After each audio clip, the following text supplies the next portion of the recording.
Hello दोस्तों, आज मैं सुनाऊंगी कहानी आपके जैसा जीवन साथी नहीं चाहिए। आखिर बेटी ने पिता से ऐसा क्यों कहा? तुम्हें कितनी बार बताया है मेरे तैयार होने से पहले मेरा नाश्ता तैयार हो जाना चाहिए। शादी के 20 सालों बाद भी मुझे क्यों बार बार एक ही बात बतानी पड़ती है? अंकिता, तुम्हें क्या है?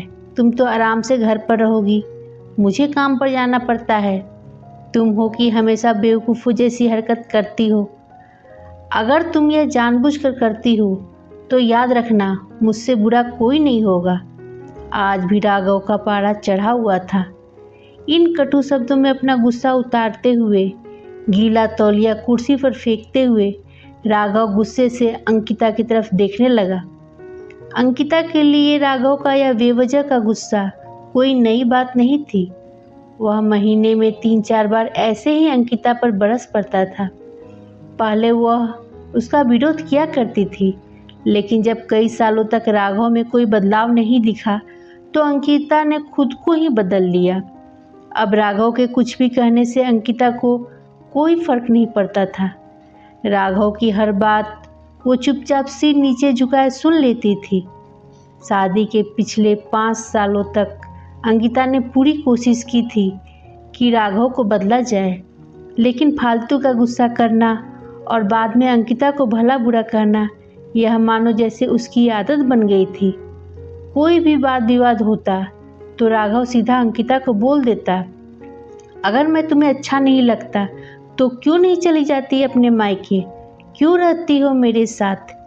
इतना सब कुछ होने के बावजूद अंकिता राघव के साथ रहती थी, क्योंकि उसे अपनी बेटी की फिक्र थी। और वह जाती भी तो कहाँ? अपने बूढ़े हो चुके माँ बाप को इस उम्र में परेशान करना वह नहीं चाहती थी। समाज और लोग क्या कहेंगे, यह भी तो उसे देखना था। वह इतनी पढ़ी लिखी भी तो नहीं थी कि खुद जाकर कोई नौकरी कर सके और अपना और अपनी बेटी का पालन पोषण कर सके। अंकिता को अब अपनी फिक्र नहीं थी, उसको फिक्र थी तो बस अपनी शादी लायक हो रही बेटी की। अंकिता नहीं चाहती थी कि पति पत्नी की झगड़े की वजह से प्रिया डिस्टर्ब हो। प्रिया की पढ़ाई पूरी हो चुकी थी, उसके लिए अब शादी के रिश्ते आने लगे थे। कई रिश्तों को प्रिया ठुकरा चुकी थी। 2-3 महीने बाद एक अच्छा रिश्ता आया। रिश्तेदारों और पहचान के लोगों ने भी लड़के के बहुत गुणगान किए थे। राघव एक शाम अपनी बेटी के पास बैठकर उसे बताने लगा, प्रिया बहुत अच्छा लड़का है, पढ़ा लिखा है, बड़ा घर है, बहुत अच्छी नौकरी है। ऐसे रिश्ते बार बार नहीं आते बेटा, इस बार मना मत करना। प्रिया अपने पिता से ज़्यादा बात नहीं करती थी, शायद डरती थी या शायद नफरत करती थी, लेकिन आज वो अपनी पूरी हिम्मत इकट्ठा कर बोली, मुझे अभी शादी नहीं करना पापा, मैं नौकरी करना चाहती हूँ, खुद अपने पैरों पर खड़ी होना चाहती हूँ।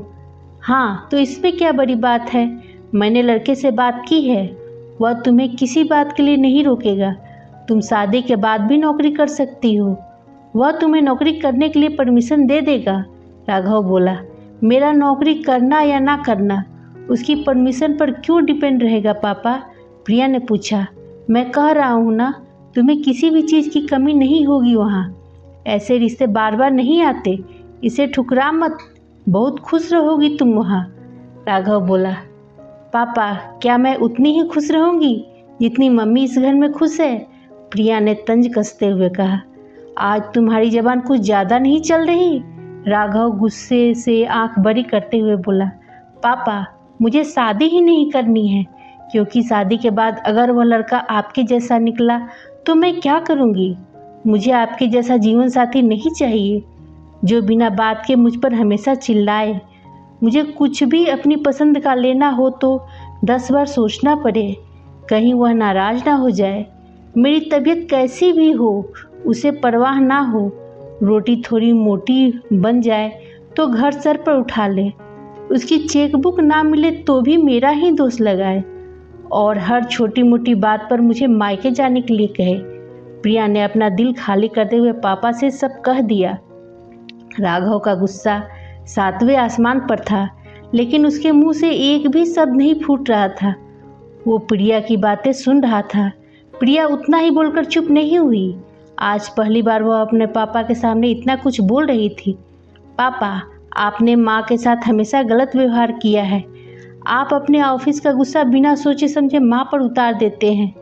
कभी इस बात की परवाह भी नहीं करते कि उन्हें कैसा लगता होगा। आपकी बातें सुन सुन माँ ने अपना स्वाभिमान खो दिया। राघव आज पहली बार अपने किए बर्तावों को महसूस कर पा रहा था। वो इतना ही बोल पाया, जो तुम्हारे मन में है वो करो, मैं तो इतना बुरा हूँ ना।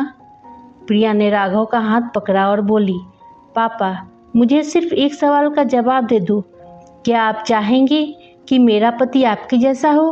अगर आपका जवाब हाँ है तो कर दीजिए मेरा रिश्ता आज ही, और ना है तो मुझे आत्मनिर्भर बनने दीजिए। राघव कुछ भी ना बोल पाया और वहाँ से चुपचाप बाहर चला गया। आज उसे अंकिता के सामने जाने में शर्म आ रही थी। चलते चलते उसकी आंखों से आंसू बह रहे थे। राघव ने आज से अपने आप को बदलने का निश्चय किया। अगले दिन से अंकिता ने अपने पति में काफ़ी बदलाव देखा। वह सोचने लगी कि जो हिम्मत प्रिया ने दिखाई है, वह हिम्मत अगर मैं पहले ही दिखा देती तो शायद आज परिस्थिति कुछ और होती। अब प्रिया पढ़ लिख कर अच्छी नौकरी करने लगी थी और 3 साल बाद उसके लिए एक अच्छा रिश्ता आया। और उसकी विदाई पर राघव बोला, बेटा, तू हमेशा खुश रहेगी क्योंकि तेरा पति तेरे बाप जैसा नहीं है। राघव की यह बात सुनकर पूनम और अंकिता की आंखों से आंसू बहने लगे। दोस्तों, आपको मेरी ये कहानी कैसी लगी? कमेंट कर ज़रूर बताएं और मेरे वीडियो को लाइक और शेयर करें। मेरे चैनल को सब्सक्राइब ज़रूर करें। धन्यवाद दोस्तों।